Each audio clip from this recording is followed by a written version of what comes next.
Hey guys, it's John from ARTV. It's time for a review of Five, the fifth studio album by Maroon 5. It's a collaborative review between me and Mark from Spin It Reviews. If you'd like to check out his channel, link in the description down below along with my Facebook, my Twitter. Just a little bit of background on the band. They started out as Kara's Flowers in 1994, 20 years ago. Put out only one album under that moniker, and it was called The Fourth World. Really solid record through and through. And progressively through the years, I have kind of had a falling out with Maroon 5. Let's go ahead and jump into this review that I did with Mark. Mark, I kind of want to start by talking about how we got into Maroon 5. I know me personally, I kind of, I went through that phase where Maroon 5 was one of the biggest things in the world back in like 2003. 2004 with the success of Songs About Jane, and that's really my first exposure to them. What was kind of your introduction to the band? See, the interesting thing about us talking about Maroon 5 is that we sort of have very different backgrounds as to how we got into them.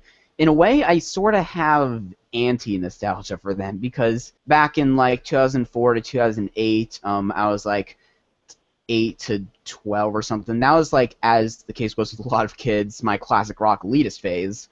So I was like brushing off all modern pop music, and of course Maroon 5 was modern pop music then, with Songs About Jane, It Won't Be Soon For Long, Of course I got a bit more rational later on, around the time of Hands All Over. Thought, okay, these singles are actually pretty good. Listened to the earlier singles, and I was like, okay, yeah, maybe I was a little off base. Payphone came out, and I thought, I wasn't a huge fan, but I was like, okay, this isn't bad. So I figured I'd check out Won't Be Soon Before Long, and I absolutely loved it. I did not expect to love as much as I did. Like, even the deep cuts, that's what I was surprised by, the fact that, like, there was actually stuff there outside of the singles, which we'll get into later with this one. Yeah. But then later I checked out Hands All Over. That was also really good. Then Songs About Jane a little bit later, and that's a classic, obviously. Absolutely. And then after that, I checked out Kara's Flowers when I found out about them, when they were like this power pop alt rock band in the '90s. They kind of sounded like Weezer with Adam Levine singing, basically. And I'd honestly put that on the same level, the album they put out, on the same level as Songs About Jane. It's constantly switching for me. Absolutely. Fourth World is an excellent record, and Mark actually did a cover of a song from that record, Soap Disco, I believe.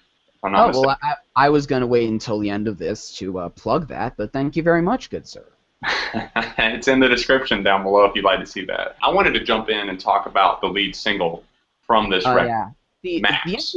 I was actually really interested in doing this review with you just because we disagreed on the singles quite a bit. Even though now I think that they're some of the better songs on this album just by comparison. Right. I was not really a fan of Maps. It's like you were saying, like, oh, it's more guitar driven, but I mean, so is moves like Jagger. Well, that's true to an extent, but I think that it's kind of more at the forefront through the entire song on this one. It starts off with really not much other than the guitar and Adam Levine's vocals. It's kind of got a policey type vibe about it, and I was liking that. It's probably, honestly, my favorite song on the album. Yeah, I guess I get that. I think it's just, for me, the chorus really kills it for me. It has like this sort of cool vibe going with the verses, and then just like all of a sudden, this like big pop bombast comes in. It's just, it doesn't fit at all, and it's not even that catchy. See, I don't feel like it's blatantly in your face catchy, but I think the melody is what's extremely memorable here, and it's got kind of the big build-up. It's like an attack and release almost. I feel like it's got kind of the build-up in the verses and then a big payoff in the chorus, and it's honestly turning into one of my favorite pop jams of the year. I do think it's a decent song. Like, I have come around on it a bit. The lyrics actually, if you really look into them, do have sort of a Songs About Jane vibe to them, and like talking about an ex that just like wasn't there for you and just kind of kicked you when you're down. Right. But then the title line of the song, it just like suddenly turns around. It's like, following the map that leads to you, just like for some cheap sing-along. That just kind of rubbed me the wrong way. Yeah, I'm just still disappointed at the fact that it wasn't a Yeah Yeah Yeahs cover. How do you feel about the lead promotional single from this record? I realized it wasn't an actual single, but it's called It Was Always You. It's probably it's a close second for me, honestly. I know we kind of disagreed on this, but I feel like it kind of has like a dark overtone in terms of its synth line and just, I don't know, Levine feels really commanding on the vocals to me, and I think that the synth line totally drives this song home. Well, I do definitely disagree that the synth line is dark. I have definitely come around on even more so than Maps. I would say it's my favorite on the standard edition for sure. And I kind of like how during the second verse it almost goes for this like New Order Depeche Mode-ish vibe that I thought was kind of unexpected. Like if you take out of the equation that this is supposed to be a band and just kind of think about it as just a synth pop song, then it's actually pretty well done. Even the lyrics are a little generic. Yeah, and I think the lyrics are really the downfall of so many parts of this record. I mean, it's not just "It Was Always You" that struggles. I mean, like, for this album, I would say that's one of the more well-written tracks, but you've got songs like "Sugar," "Unkiss Me," and even like "New Love" that totally irk me lyrically and just drive me up the wall. You know, I was trying to think of like what this album is to me, and it suddenly came to me while I was like listening along with the lyrics. You know how for like a corporate pop star there'll be like the main singles Yeah, that like capture like an infectious hook and just have a lot of replay value, or at least for the pop bands. right, And the rest is just like filler that recycles the tropes, but in a much less interesting way. right. To me, this is an entire album of that. Like, as much as even though I did say I like It Was Always You, I can't say I love it. Like, there's no song on this, with the exception of one song we'll get into later, that I really love. It's just like, the songs I like, they would be weaker links on those first two albums, I think. Right, and I'm not saying that whenever I do hand out praise to the tracks that I'm going to hand out praise to, and the ones that I've already applauded, like Maps and It Was Always You, it's not that I love these songs. It's just that they're the stronger links on an album that really utterly feels forgettable. I think for me, some of the worst songs on the album, I'll save kind of the worst for last, but some of the ones that just don't sit right with me at all, just because of the fact that they're not like terrible. They're not the worst pop songs out there, but it's just the fact that so many of them settle for mediocrity. New Love, Sugar, and the track In Your Pocket, especially that Oh one. yeah. Although In Your Pocket, like for me, that song actually did have the potential to be kind of interesting, just because it's like interrogating a girl for supposedly cheating on you or something. But if you really look into it, at no point does it actually give a sign that the girl did something wrong. Yeah, and the instrumental was absolutely flat. I felt like there was nothing there that excited me about that at all. You could say that for a good majority of this album. Like, even though the lyrics are downfalls for some of these songs, like, all these songs are just dedicated to this template. And nothing stands out in the instrumentation, or everything is just so sterile and lifeless in the overproduction. Exactly. It's just like everything had to be cookie cutter. Like we had to play it safe on pretty much every song on the album. And the rare moments that I feel like we do get that kind of like actually have me like entertained and interested, like the chorus of Leaving California. That's one moment where I actually kind of felt like I was latching on to something, but the instrumentation that surrounded it really didn't do anything. It was all in the vocals for me. Yeah, Leaving California, there are three songs that I'm like keeping in iTunes from the standard edition, and Leaving California, along with the two singles, is the other one. It's definitely one of the more interesting lyrically, even though it's not revolutionary. It's still, again, by comparison, Right. like I feel like it's kind of trying to be like one of the ballads off of, say, Won't Be Soon for Long, but it's just so, again, overproduced that it doesn't have quite the same effect musically. A major flaw that's running throughout a lot of this album that wasn't even there on Overexposed. I forgot to mention, safe to say neither of us really like Overexposed. No, I mean, like, there are moments on there that I can have fun with. I don't necessarily see them as being, like, amazing tracks, but I mean, like, Lucky Strike, One More Night occasionally. I mean, there's songs on there that sit well enough to me that I still listen to them occasionally. I'm surprised we didn't actually touch on that earlier on, but what I was getting at is that even on that album, there's a new bad thing about this album: Adam Levine's falsetto. Yes, thank It's you. it's on nearly every song. Like, even It Was Always You. There's the He sounds so much better in his mid-range. Just I it's like actually, it's like even on those high notes in like "She Will Be Loved" or something, he didn't just go straight up, like I feel like maybe judging a singing talent show has convinced him he can do that stuff, but right. no. That actually, I made a note of that on the track Sugar. That's one of the places where it hits me the hardest, and the fact that I am totally turned off by those falsetto vocals. For me, the worst example of this, and now we're going to talk about our least favorite, the worst songs on this album. For me, that song is Feelings. Ah, Because, yeah. like, not only is, again, the chorus just has the worst example of this. I'm not going to do more examples of the falsetto just because I don't want to torture you, even though I think I'm actually doing it better than Adam.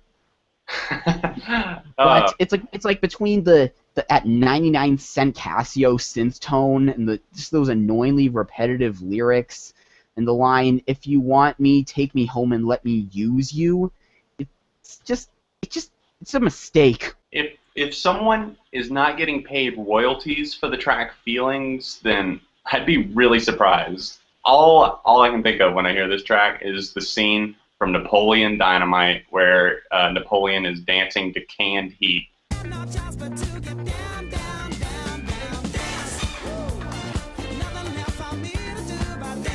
Everything about this track to me just seems like a carbon copy, down from like the funky bass line, kind of like the vocal melody on this one. Everything about it screams to me Canned Heat, and that's all I can really hear. I mean, not to mention that the fact that the lyrics on this are absolutely terrible. You already pointed out one line, and I'm going to go ahead and mention one that I don't understand how Rolling Stone praised this as a good thing. Levine sings, "Going so high we fucked the sky, come with me now, fuck that guy." It just absolutely befuddles me as to how they could praise that. Yeah, but you gotta remember that reviewer John Dolan in that screenshot you showed me, he's the same guy that back in 2012 gave The Offspring's Days Go By 2 stars and Justin Bieber's the headline Justin Bieber's Brand New Swag. Another song I want to point out, My Heart Is Open, the closer with Gwen Stefani. Now there's two things I want to say about this. First off, kind of the minor one, there's a line where she says, "It won't take long for me to find someone new, but I want you." Wow, humble brag much? Something I've noticed, kind of coincidentally, is that Maroon 5 seems to be following like a similar career trajectory as No Doubt. As far as My Heart Is Open goes, I mean, the vocals, I mean, I'll get this out of the way first. The thing that I actually like about the song is I think the vocals sound really good here, but it's actually beyond that really a bunch of sweet nothings. I mean, the chorus is nothing more than them saying, "Let me hear you say yeah." That really bugged me because the rest of the song, it's not bad. It's like a serviceable piano ballad, I guess. But then that part comes up and it doesn't even make sense in like the conversation they're having in the song. It just kind of No, it pops up doesn't. out of nowhere. It doesn't. It doesn't fit the song at all, and it's a total cop out of a chorus. It's just them saying the whole yes and holding it out and everything, and then yes, yes, yes, yes. They're literally saying yes. Yeah, and then that's just like, oh, by yeah we meant say yes.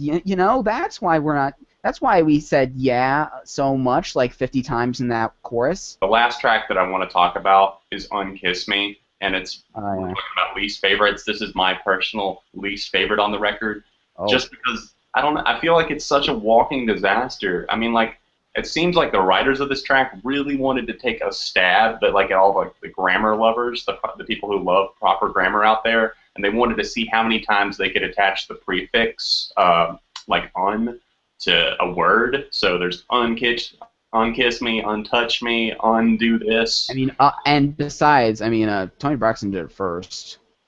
Well, Unbreak My Heart. I'm just saying plagiarism. Plagiarism, good sirs. Well, with Unkiss Me, that's one that I kind of wanted to like just because it's one of those, like, just cut off the relationship while it's in a bad position kind of songs, and I can go along with that. I mean, my album of the year so far, Beck's Morning Phase, is just, like, all about that. But right.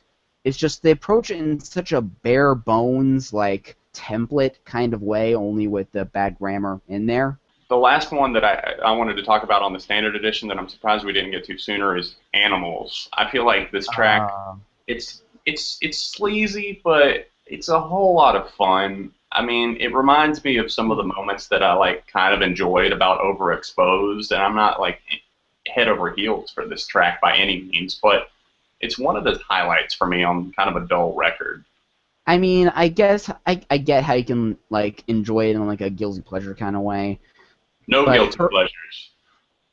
no, but you know what I mean, like knowing it's kinda but liking it Right. anyway.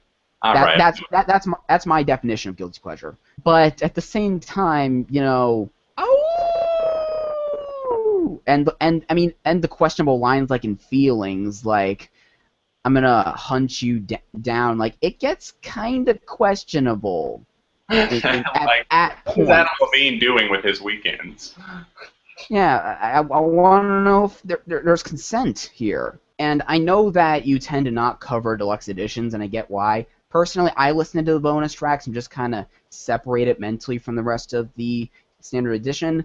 Personally, between this and Overexposed, when they had that awesome cover of Kiss by Prince, that was like this 7-minute blues epic with more instrumentation in it than the whole standard edition combined. This was also kind of followed suit. The only like traditional bonus track on here, Shoot Love, that's probably my favorite song on this whole thing. It's got sort of a Bondish vibe in the instrumentation, Hmm. and really the only interesting rhythm section on this whole thing. So, all in all, as far as your feelings toward this album are, I mean, like, I know that generally I feel like very disappointed by its lack of really anything. It feels very lackluster, is what I'm trying to say.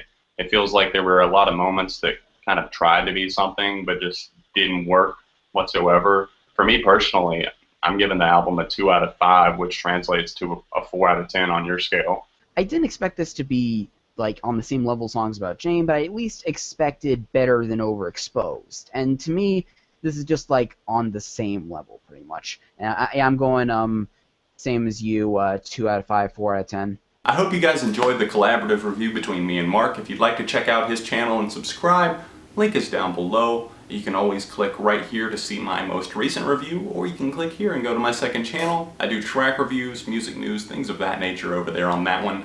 And I will see you guys very soon right here on Album Review TV. Make sure to hit that like button, show support for the channel, and subscribe if you enjoy my videos. I will see you very soon right here on ARTV, Beyond the Reviews.